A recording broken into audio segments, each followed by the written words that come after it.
football team on the planet. Key, Bill, look at New England. Every time with the ball, they score a touchdown. And Buffalo was ready. Man, they were ready. But Tom Brady to Randy Moss, 43 yards. Where the Bills score a touchdown. Don't worry, Brady to Moss, 16 yards, 21-7. Brady to Moss, 6 yards, 28-7. All in the first half. Brady to Moss, 17 yards. There's another one to Watson, 56-10. Buffalo crushed by the Patriots and the Bills in a 4-game winning streak. So, have we seen a quarterback play in only 10 games? We got a way to go. A quarterback play better than Tom Brady's playing right now. It's awesome. Oh, hey, it is awesome. I haven't seen anything like it. 411 points right now, on pace to score 600 and some odd points. Teams playing great.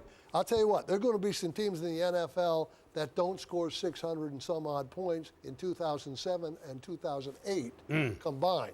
They're not going to do it. I don't want to be on those teams. I've never seen anything like the closest thing is probably Peyton Manning. And I'm jealous of Moss right now because he has this quarterback and they're just on fire. And, he'll win the MVP of the league. That is Brady. He'll win the whole thing this year. You know what's funny? Great, great player. Unreal. And when you watch him at the ball just is so much more zip than anybody ever knew. Real quick, Coach, how do you lose him all the way to the 6th round? Wow, what was everyone thinking? Hey, who knows? It's not exact science now. It's not exact science. I've seen those first picks in the draft go south right away. You know what the Patriots are adamant in saying?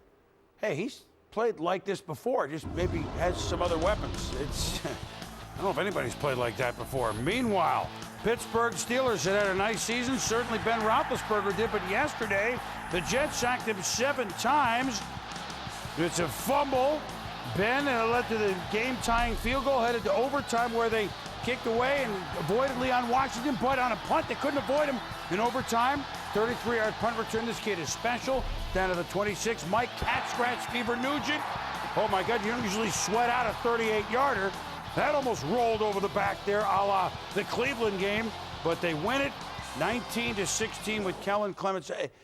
How did this happen to Pittsburgh? Kudos to the Jets for winning coming off the bye week. How did this happen to Pittsburgh? I think this is the first time that you've seen a young head coach and Mike Tomlin try to get his team ready to not overlook the New York Jets, and it happened. And they could have still been kind of maybe last week, the tough game that they had a week ago, kind of still playing that part. And it's probably said, oh, it's the New York Jets, they're winning whatever.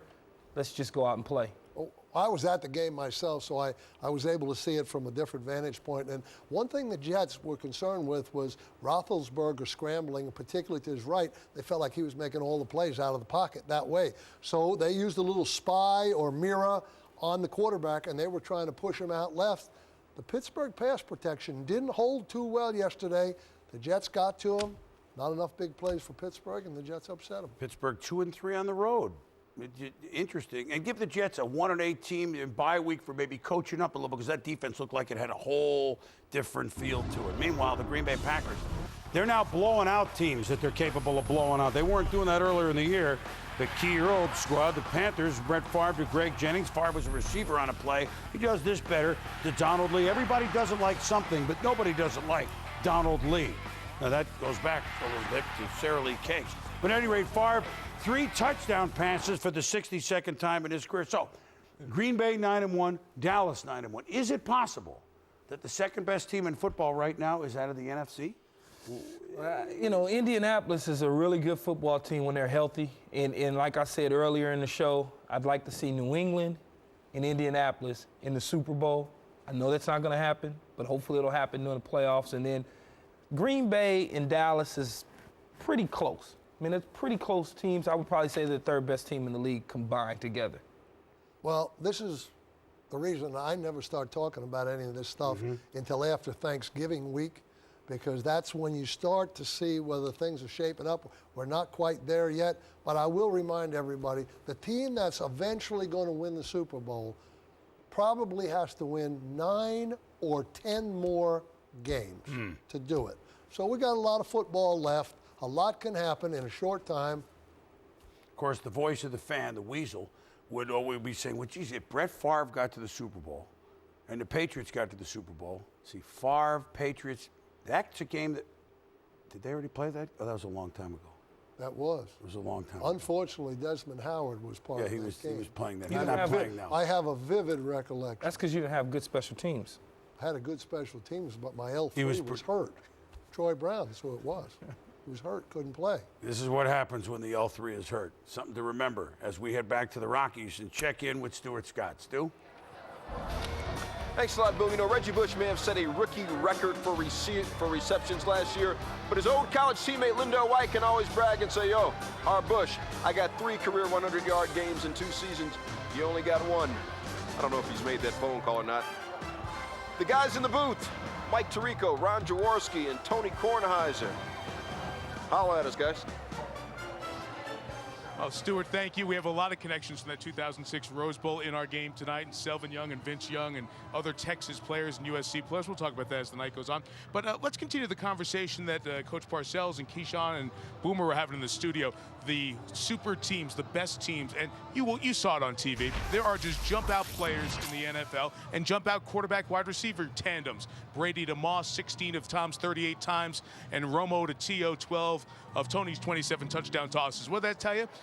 Good quarterbacks need good big play guys. There's not an established one with Javon Walker out again for Denver. So where does the second-year player Jay Cutler go to have his breakout receiver? Oh, that's easy for me, Mike. It's Brandon Marshall. At 6'4", 222 pounds. He's the guy that will run every route for Jay Cutler. He'll run the inside slant. He'll run the dig where the safety is, and he can go deep down the field. And every quarterback loves to have that guy that they can trust when it's 3rd and long and you got to stick it into a crowd, that your guy is going to come up with the football, that being Brandon Marshall. And he is a beast after he catches the football. He can shed tacklers. He can give you the yards after the catch. Cutler and Marshall are young, but I believe they will grow together and maybe put up those T.O. Romo numbers or Randy Moss, Tom Brady numbers. Well, Brandon Stokely, formerly of the Colts, is on that team. Brandon told us Saturday Marshall might be the best young receiver in the league, something to keep an eye on tonight. Tony, keeping an eye on the AFC West yesterday, we saw one thing. Lots of losses. And what does that mean? The Denver Broncos have a chance to tie the San Diego Chargers for first place after 10 games. That is hard to believe given what we've seen with those 2 teams on this field just about a month or so ago. Can I just point out how much taller I am tonight than Jaws? Did you lose a bet and get the short person stool? Yeah. A month ago, you would have looked at this and said that Denver had no chance. At some point, they had lost 3 in a row, 2 at home, and 5 out of 6. All right, and one of those losses was to San Diego, a crushing loss by 38 points when San Diego appeared to be in turnaround. Yesterday, San Diego began to turn around the other way. So this is a great opportunity for Denver tonight. There's not going to be a wild card out of this division. You have to win the division outright. Denver needs this game tonight. I've always looked up to you, by the way. Points figured not to be plentiful, and this game figures to be close. I think we have a good one for you from the Mile High City coming up at the bottom of the hour. Stuart, back to you. Thanks a lot, Michael. You know, guys, even in a season when they've struggled, the Broncos, if they win tonight, they'll be tied for the lead in the AFC West with the also struggling Chargers. Technically, San Diego will be a little bit better because they won the head-to-head matchup. How can Denver actually win the AFC West? Well, there's going to, obviously, the way this AFC West is playing out, there's going to be a bad team that's going to win the division. So why not be the Denver Broncos bad team? They've had a lot of injuries. They've got John Lynch back. You've got the young quarterback who's maturing, and you saw Mike Shanahan prowling the sidelines. I guarantee you, he has been talking to his team all week long after the big win against Kansas City last week, telling them this division can be ours. We can prop ourselves up. We'll start running the football like we did last week. John will get the defense going where we can hold teams under 20, and no one will beat us on out. And he's probably convincing them right now that they can beat the Patriots. That's how crazy. I tell you, Mike Shanahan is like a shark. He smells blood in the water. And in this division, I know he smells blood in this division. Well, I'll tell you what, taking on the Patriots is taking on the biggest shark in the water right now. In order for them guys to win this game, they definitely have to establish the run game tonight. And not only that, by establishing the run game, you would allow Jake Cutler to establish the play action and the bootleg and go over the top, deep down the field, and make a big play. But do you think they can win the West? Yes, they can win the West. Yes, I believe they can win the West. The West is open. There's nobody in the West that you can. We're going to merge the NFC West with the AFC West. And then find out who can go 500. Exactly. We'll find out who goes 500. Winner takes all. Hey, as far as interceptions go, Denver's got the 2 most productive cornerbacks in the league since 1999. Dre Bly and Champ Bailey. Champ has 41. Dre has 36 interceptions since 1999. Nothing new for Dre Bly. As a freshman in North Carolina, he set the ACC record with 11 picks, becoming at the time one of just 5 guys ever who are consensus All-Americans right out of high school. Now, DBs by nature are not shy. They are cocky and confident and don't mind telling you that they are cocky and confident. So a camera around Dre Bly, please. Around the DB, named DB, a day in the life of Mr. Bly. Let me see you make a play, Jordan. Go, get over. There you go. Use the pool table. But this is what we do when I'm away from football, when I come home. This is what I do. I come here in the basement, be basically a father figure for my kids, throw the football with them, and just have fun. This is what it's all about for me outside of football. I told you no drops. That's 5 push-ups. You gotta give me 5. This is my oldest son, Trey, 6 years old. This is my second oldest son. His name is Jordan Bly. This is my baby boy, call him AJ. He hasn't really gotten into sports yet. He's a superhero. Go. This is my baby girl, my boo-boo. This is Peyton Mackenzie Bly. She's kind of rough on the rough end right now. She doesn't have her hair down, but when you're as pretty as she is, you don't really need to do her hair. Wave to the camera. You don't wave. Over here, I have a big collection of jerseys. I try to collect my Tar Heel guys. I'm a diehard Carolina guy, and Willie Parker, a good friend of mine.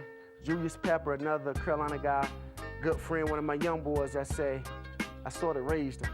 But let me show you the famous Super Bowl jersey. This right here, this whole wall, everything that's up here is my most prized possession. To be able to come into the league my first year as a rookie and win a Super Bowl, is that blessed or what? To be a part of this team, it was like a dream come true. But this right here is a portrait which was painted, might have been about 3 years ago. My wife got it for me for Father's Day. Just to have a portrait with me and my boys, it was special. And I'm gonna spin the ball, we're gonna do our little celebration. Come on. No. Come on, you gonna do it, Jordan? There we go. Come on, Troy. I'd like to thank you for coming out, interacting with Dre Bly and his family, and just seeing how I live, and just seeing Dre Bly outside of football. Thank you. Good stuff from the family man, Dre Bly. You know, Butch Davis is probably already recruiting his kids to play at Carolina. See him make the tackle? They were bulldogging each other too, weren't they? Dre Bly, lockdown corner in the NFL. Coming up, the guy Dre Bly will be keeping his eyes on. It's Vince Sanity. Vince Young tells you what he needs to do before every game and what he hopes to have in common with Brett Favre. Plus, getting to be right about that time, we're bringing you here to the field at Invesco. Every bit of information you have to know before you watch the game about every key player. We call it Field Pass, and if you don't watch that, we will come to your house and rip your cable out. See, you put those pliers down, man. They're going to watch. Don't worry about it. It's all good.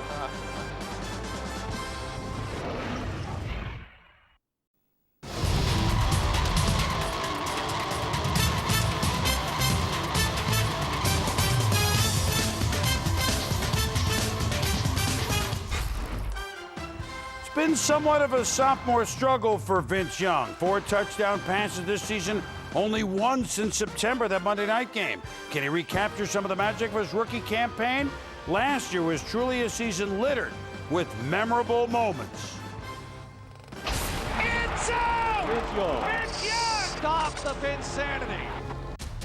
With the third choice in the 2006 NFL Draft, the Tennessee Titans select Vince Young, quarterback, University of Texas. Young in the shotgun, scrambles forward, he gets away, 35, 30, 25, 20, 15, 10, 5, it's out! Touchdown, Vince Young! How about that? Young 25, Young 20, Young 15, 10, 5, end zone, touchdown Titans! Running like his feet are on fire, takes it in. Unbelievable ad-lib, Vince Young. Certainly excitement, no question about that. Now, this Monday night, all eyes are on the NFL's quarterback class of 06. The first meeting between 2 of the 3 QBs taken with the first 11 picks. All 3, Vince Young, Matt Leinart, and Jay Cutler, began the season, of course, as his team's starter. Leinart now out for the year. Tonight's matchup pits a contrast of styles. One, a pocket passer with a rocket arm. The other, an improviser with a flair for winning and drama. Together, these two share the burden of expectations. Now, here's the Titans franchise player in his own words.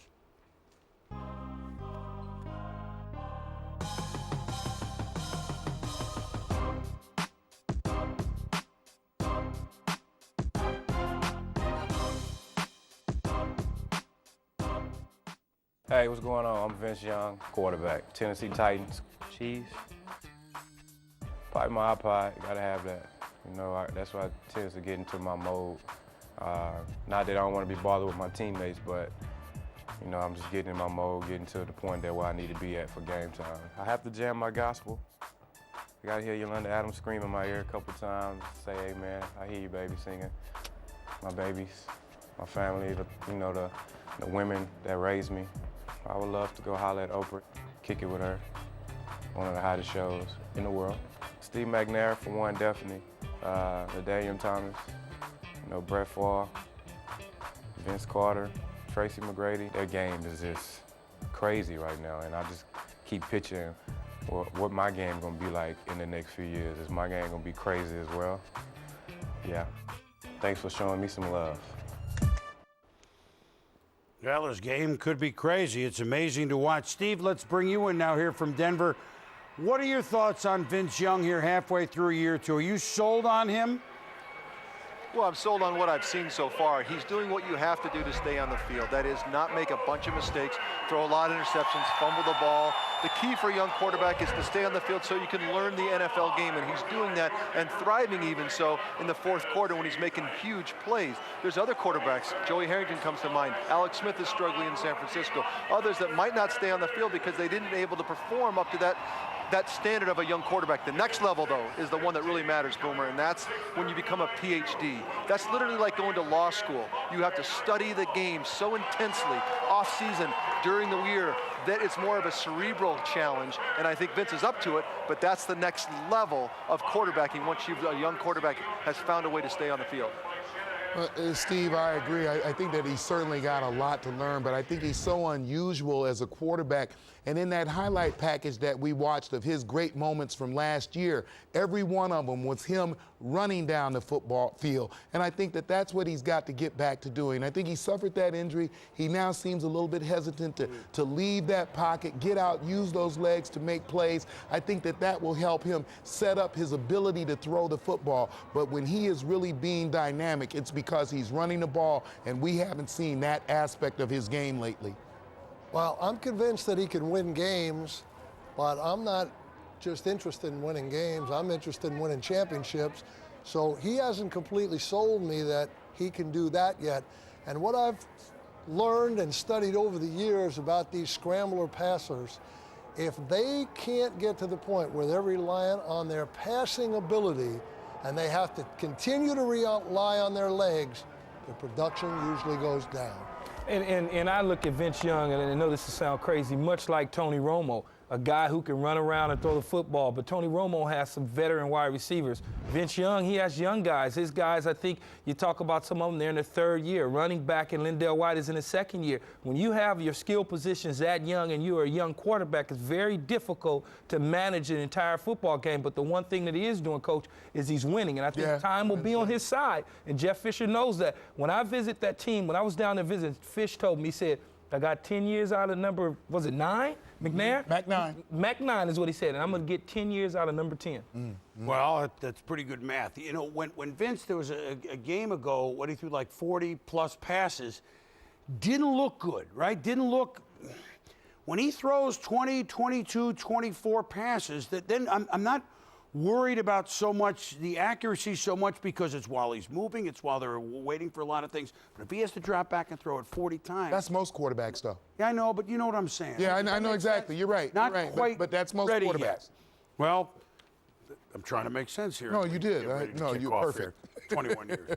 Let's check back with both sides before kickoff. Now we head west to Denver. Rachel Nichols joins us for the Teams at 20 report of the Titans. Hi, Rach. Hey, Boomer. Well, Vince Young came out here tonight, felt the unseasonable 65-degree weather, and smiled. He told me that quadriceps injury you guys have been talking about is a lot worse than a lot of people think, and this temperature is going to help him keep it warm. The injury really affects him on his first step, and his coaches have been telling me that they've seen him passing up some running plays. They've told him he just cannot do that tonight. Vince says he's listened, and in fact, he told me, if people are sleeping on my legs, well, let's just put it this way. They shouldn't be. Now let's go over to Ed Werder with the Broncos report. Well, Rachel, Broncos defenders will consider it a victory every time Vince Young throws the ball, believing it will leave his hands and go to a lesser playmaker. They're so concerned with his mobility that they'll often assign a spy to mirror him. Michael Vick used to be the ultimate scrambler. Champ Bailey told me now it's this guy. Safety John Lynch said that last week the free defender ran to Tony Gonzalez, the Chiefs tight end. Tonight that player runs to Young. As Champ Bailey said, Stu, if we can keep him in the pocket and not let him scramble too much, we'll be fine. Ed, like they said, not a whole lot of highlights of Vince throwing the ball. It is time for our field pass. Yo, here's what's up. Everything you got to know about every player. Steve Young, Jay Cutler has an arm that you could have only dreamed of when you played, but what does he have to do to dream about being as good as you? Well, that's kind of you, Stu. You know, the truth is so much more to quarterbacking than throwing the football. The first thing he's done is he's embraced the legacy of John Elway. I can stand up to it. I don't think he said I'm going to be better or as good, but he's ready to stand up to it. That's the biggest step he's made. The rest of the way of his career is really going to be more of a cerebral process. He has all the physical tools. I just talked this about Vince Young. At the end of the day, you've got to become an artist, a PhD in quarterbacking, and that is hours and hours and hours and hours in the film room, and that's where he needs to get better. Well, the guy that's going to be trying to chase Cutler down is Kyle Vanden Bosch, a name you don't know so well, Tom, on one of the best defenses in football, the Tennessee Titans. Yeah, but this is a guy who's got a motor that's going all the time. You know, people talk about Albert Haynesworth in the year that he's having. Kyle Vanden Bosch, very similar numbers, tied for the lead on the team with 5 sacks. He's got 54 tackles total. This is a guy that they're going to be depending on with Haynesworth out of the lineup to make some plays against Jay Cutler tonight. Well, Key, I think that probably through the years you might have seen Champ Bailey a couple of times. One of those guys that I guess, right? You talk about play man-to-man, he'd be toward the top of your list. Yeah, and when you look at the league now, you probably can count on your hand 4 or 5 guys that can play straight up man-to-man, and maybe less than that, and he definitely comes to mind. He's done it for quite some time now, 7 straight Pro Bowls, and he reminds me so much of Deion Sanders. You don't have to worry about any other receiver on the field if you put him on. You put a receiver on this guy right here. Hey, Emmitt Smith, a lot of people give Lindell White a hard time because he's overweight. How does he perform when he weighs more than he should?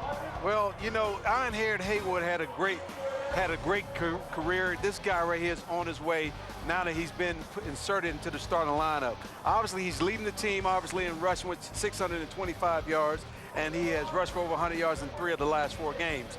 If he does not eat himself out of the lead, he can't be here a good while. But he's a tough, hard-nosed running back out of USC. Keyshawn will probably love him to death, and he's going to get the tough yardage for you. Here's Norm Chow. They're the 2 coaches tonight. Jeff Fisher, Tennessee. Mike Shanahan, Denver. The 2 coaches with the longest tenure with their current teams, which is certainly impressive. 2 Super Bowl rings for Mike Shanahan as head coach. Impressive, too, Coach. Yep, they both stood the test of time, and Mike Shanahan is certainly a guy that philosophically probably is the closest thing in the running game to a single wing coach as there is in the NFL. And one thing that Jeff Fisher's going to have to watch tonight from Mike Shanahan, early in the game, Mike Shanahan likes to try to test every defense he plays deep. So look for a deep pass to be called early in the game. Well, if Shanahan does that, it'll be interesting to see what linebacker Keith Bulluck does. He's another reason, Tom, why this is one of the top defenses in football. Yeah, this is a fantastic linebacker. He works well against the run at the line of scrimmage. He's led this team in tackling for the last 5 football seasons. He's got 4 interceptions to lead the team this year. He works well in space. He can cover man-to-man. I like a linebacker like this because he's a jack of all trades. I can do some of everything, and I do it well. Steve Young, John Lynch is back after missing 2 games with a pinched nerve in his neck. For a guy who hits like he hits, how do you come back from that injury without fear? Well, when you're younger, you can do it a lot easier. I talked to people close to him. This injury was different. I think mortality is sneaking in. It's not saying it's the end. It doesn't mean that he has to retire. But at some point, you start to see these hits, and you want to make sure that you get your feeling back into your shoulder and your arm. And I know this was very concerning to John. He is the emotional leader of this defense, and I think if they're going to win the division, like blood in the water, which Mike Shannon was smelling, John Lynch is the secret this season to get this defense back in shape. Some weeks it's an easier pick, like next week, Pittsburgh against Miami. This is a tough pick. Which of these pretty good teams do you go with? We'll find out who all of us picked. Coming back. I'm taking Miami.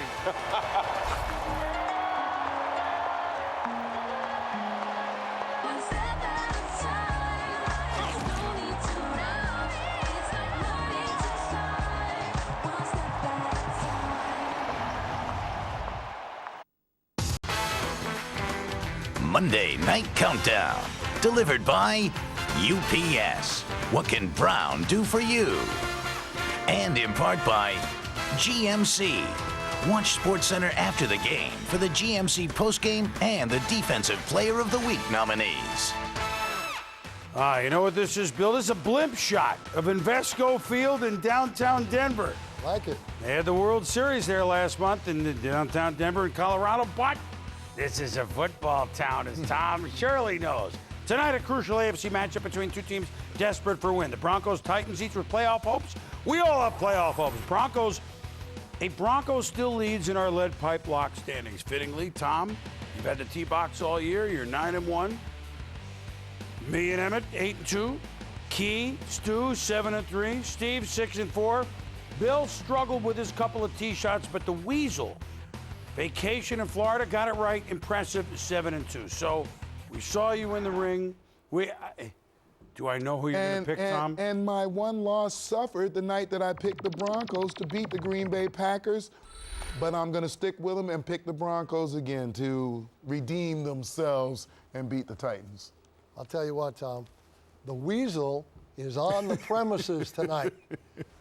I can't convince him to come out and make his pick publicly because he's camera shy.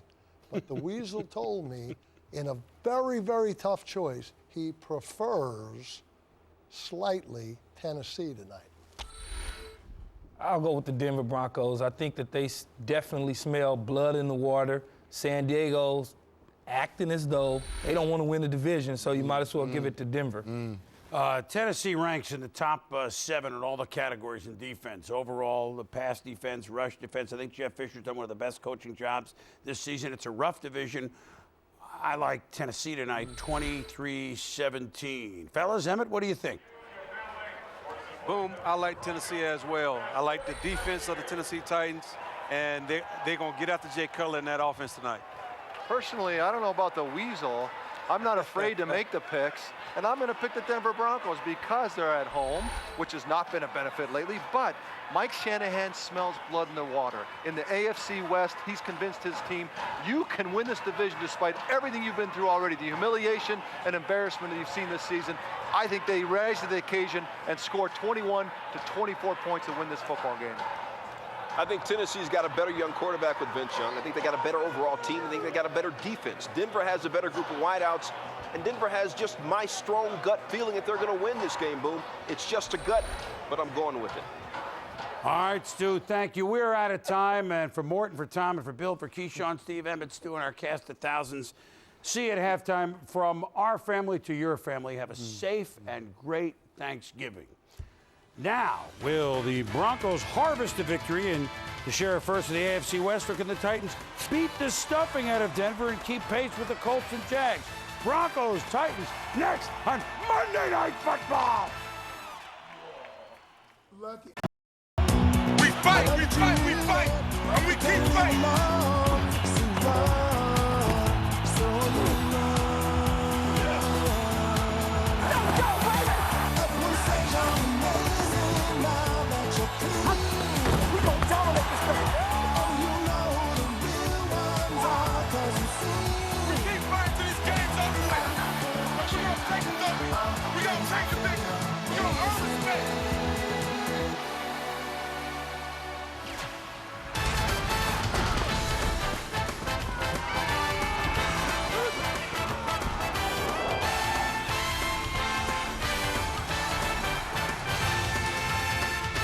Monday Night Countdown is delivered by UPS.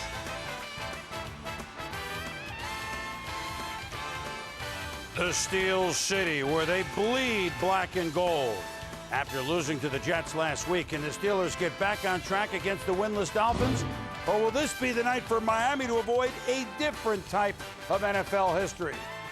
Hi, everybody, and welcome to a Monday Night Countdown. We get you set for the final game in November. Our final game. I'm Chris Berman, along with Keyshawn Johnson, Coach Bill Parcells, Tom Jackson. Mort will be by shortly, a cast of thousands ahead from Pittsburgh, of course. We begin tonight, though, with much more sobering news than a Monday Night Football game. And that would be Washington Redskins Pro Bowl safety Sean Taylor, who was shot in the leg at his Florida home early Monday morning and was airlifted to a hospital in critical condition. Taylor lost a significant amount of blood and underwent several hours of surgery. He remains unconscious. Police are investigating a possible robbery, interviewing his girlfriend and other family members who were in the home at the time of the shooting, according to police reports. A burglar broke into Taylor's house last weekend and left a knife on a bed in the house. The 24-year-old did not play in the Redskins' loss in Tampa Sunday. Taylor was at his Miami area home recovering from a knee injury suffered 2 weeks ago against Philadelphia this afternoon. The Redskins expressed concern for their teammate. It's hard to really put a hand on it because everything's so new right now. And just I think everybody, especially the guys here, as far as the leadership, just really coming together and praying for Sean and just, you know, praying for his family because I know they're going through a tough time right now too. I mean, it's hard. You know, how can you deal with it? It's hard. It ain't nothing we can do. We can't jump in front of the bullet for him. We can't go back and change time. The only thing you can do is think of, man, if Sean was here, you know, if he was on that flight with us, if he was at that game with us, then he wouldn't have been in that situation. This is bigger than football. This is not just a member of the Washington Redskins, but we're talking about a dad, a brother, a friend of ours, and that's where we're at with this right now. Our prayers go out directly to Sean and his family, and that's where we're at as a football team right now. And certainly everybody echoes those sentiments. Let's bring Chris Mortensen in now. And Mort, you talked to members of the Redskins organization today. What was their day like? Yeah, Boom. And by the way, it's not only being the league itself. Commissioner Roger Goodell and Gene Upshaw, the executive director of the Players Association, are also now monitoring this situation, which is being described as grave. And Daniel Snyder, the team owner, got his private jet this afternoon and took Clinton Portis and Vinny Serrato, the vice president of player personnel, as well as their team trainer, Bubba Tyre, went down there to be with the family, to talk to the doctors. My understanding from a team source is that the doctors will conduct some tests to monitor his brain function. Joe Gibbs himself, this was not obviously about the game Sunday. Today was about 10 or 15 minutes in which Gibbs brought in the team chaplain. He spoke to the team. They had some prayer. Gibbs dismissed the team for the rest of the day. And right now they're just hoping that Sean's youth and his excellent physical condition will pull him through it, but they are very, very concerned. We all are hoping the same thing here. Mort, we'll speak to you a little bit later in the show. Taylor, of course, in his fourth NFL season, all with the Redskins. He was drafted 5th overall back in 2004, selected to the Pro Bowl just last year. He played his college ball at Miami, where he was an All-American in 2003. And all of us are hoping and praying for better news quickly for the 24-year-old Sean Taylor. Now on to football and last night's game, where the Eagles were more than 3-touchdown underdogs to the vaunted and undefeated New England Patriots in Foxborough. Sunday, the question going for most wasn't if, but by how much. But it's very quickly was not going to be one of the questions on everyone's mind. Tom Brady, Patriots against A.J. Feely, filling in as he's done before for Donovan McNabb, and Asante Samuel off to the races very early, 40 yards. You figure, here we go again. Patriot blowout, 7-0. Not the case. Next, Eagles possession a little different. They go the length of the field. Brian Westbrook ties the game at 7. Now the Patriots ahead 14-7. Here comes Philly on 3rd and 7, second quarter. Greg Lewis down the middle of the field. Nice catch. 28 yards. Bill Belichick sees his team tied at 14 all. Under 20 seconds to go, where the good teams excel. You guys all know it. Down 21-17, just seconds to go in the half, and the Patriots score. Jabbar Gaffney, sliding catch, tough catch, 19 yards from Tom Brady. And a beautiful play, and the Patriots get on top just before halftime. Third quarter now, Feely under pressure, but to Reggie Brown, 8 yards. Hey, Eagles lead 28-24. We go that way into the fourth quarter. until Lawrence Boney Maroney. 4-yard touchdown, 31-28 New England. But Feely, Eagles trying to at least tie it, maybe game-winning drive. 5 minutes to go, 2nd and 2 at the 34. L.J. Smith, 18 yards, first down, New England territory. Next play, Feely, time. Kevin Curtis, 13 yards. Almost a first down, almost a field goal at 2nd and 4, 4 minutes, deep. But Asante Samuel picks it off. The Pats essentially ice it from that 31-28 after the game. Tom Brady leaves with another win. As a team, I wish we'd have played a little bit better, but I give those guys a lot of credit. I mean, they've been in a lot of games this year. I'm proud of the way we played in the fourth quarter and overcame a deficit and came from behind and scored when we needed to. We come into a game like this, we expect to win the game. And you come up short, you don't feel good about it, but at the same time, there were some great efforts out there, and we came up with 3